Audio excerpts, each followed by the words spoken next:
or whatever the contents of the goods that were being transported. On Saturday, this Saturday, after the accident, it was only after that that it has been verified that the chemical that was being transported is a highly poisonous chemical, extremely hazardous, and has very far-reaching health effects.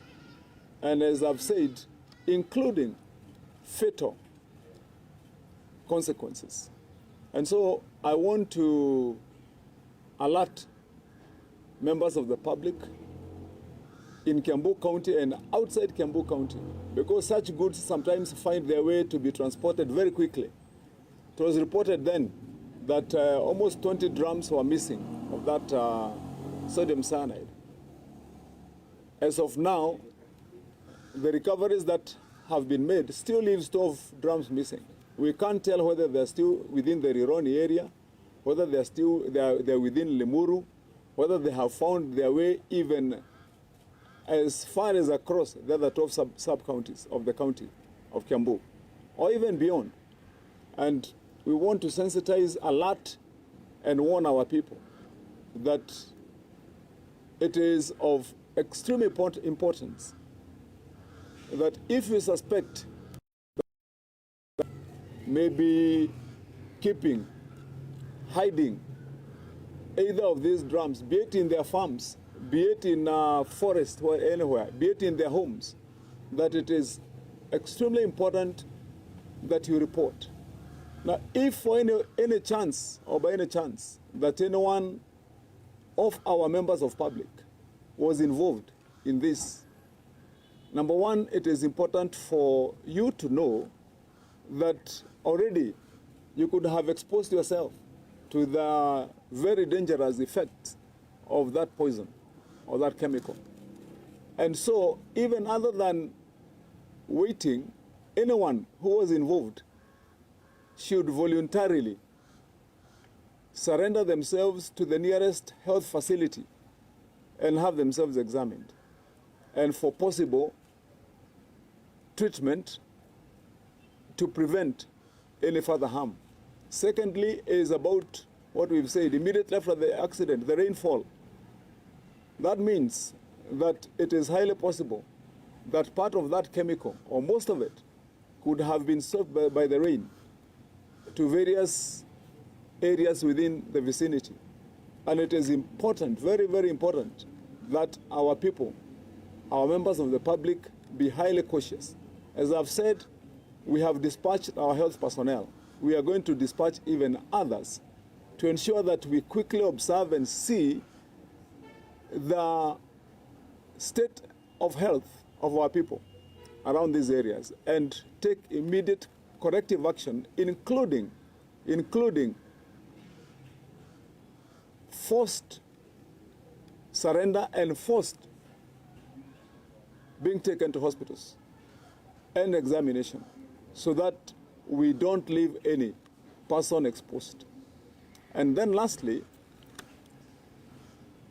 if anyone is seen transporting anything in a drum or in drums or in containers, we want to urge, and as we have said, we have already had this discussion with our other enforcement agencies, including the police and the provincial administration, that we ensure that no one is allowed to pass or cross either a check.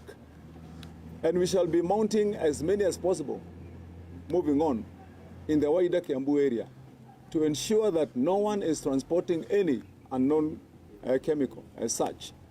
This chemical to the ordinary person is valueless. You can't sell it just off the cuff.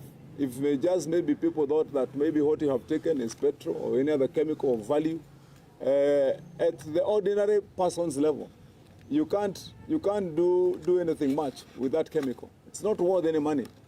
If anything, it costs your life.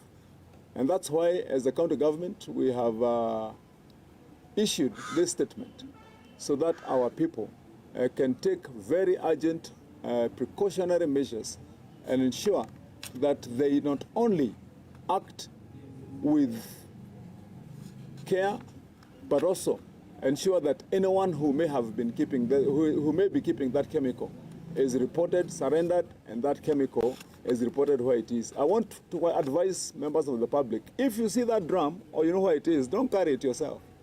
Report to us. You don't have the kit, you don't have the dressing, you don't have the precautionary measures yourself to carry that drum to a police station or to the county government offices. Wherever it is, report. We shall come for it. So when we tell people to report, to surrender it, we are not saying it, put it on your boda or put it on your donkey and push it to the nearest place.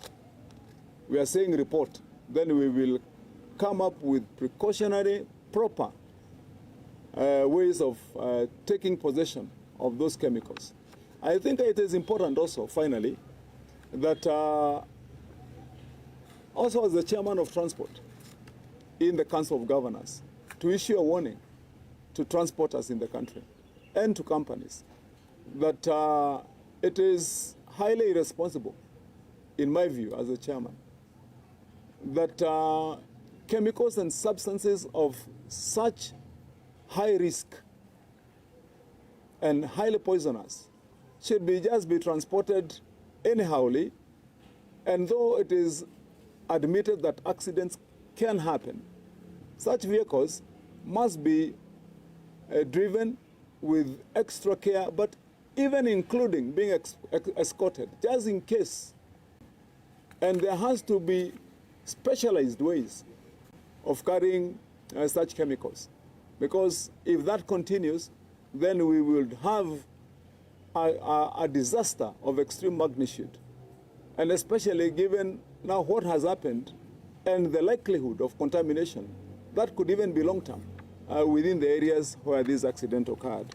So that is our precaution to our members of the public. Wacha niseme kwa Kiswahili kwa ufupi ya kwamba leo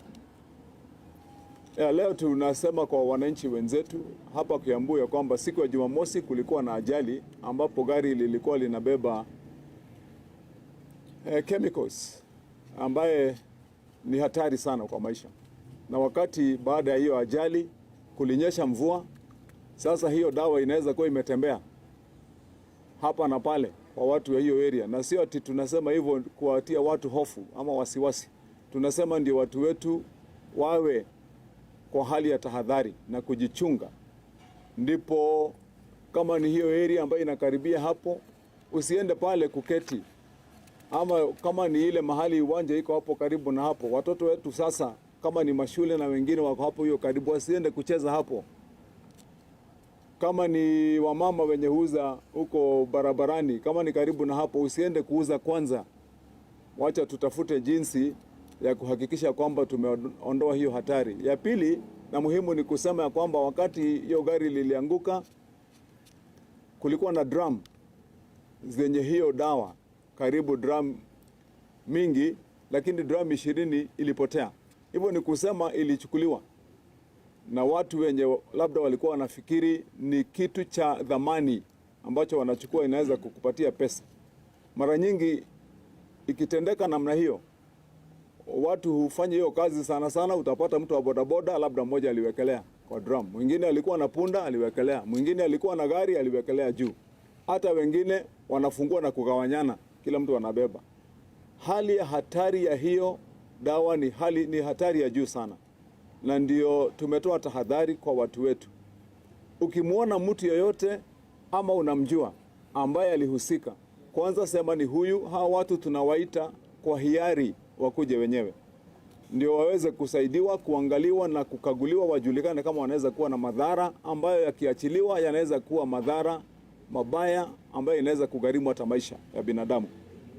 Ya pili, kama kuna mtu unayemjua ama wewe mwenyewe uko na drum moja umeficha, umeweka, ulikuwa unafikiri iko na dhamani, unaweza kuiuza baadaye, ni vizuri kukueleza ya kwamba hiyo inaweza kugharimu maisha yako na haina faida kwako kama binafsi, kwa vile hiyo hutumika kwa kazi nyingi ambazo ni kazi ambazo hazifanyiwi na mtu binafsi. Na kwa hivyo tunawaomba watu wetu, tafadhali mjihadhari na hiyo dawa. Kama iko mahali, mtoe report kwetu, ndio sisi tukuje wenyewe na watu ambao wamejiami na wamejivalia kwa ile njia inayofaa wakati mtu anashughulika na kazi ya kuchukua dawa kama hiyo na kupeleka mahali inapofaa. Kwa hivyo huo ujumbe unafaa uwafikie watu wetu, na haswa hiyo area yote ya kutoka hapo Rironi kuteremka na hizo vijiji vyote na area ambaye wako kwa hiyo area moja pamoja na hilo eneo. Ya mwisho, hiyo dawa haina mpaka. Inaweza kuwa ilichukuliwa na wengine wakapeleka mpaka hata kule kwa sub county zingine zote za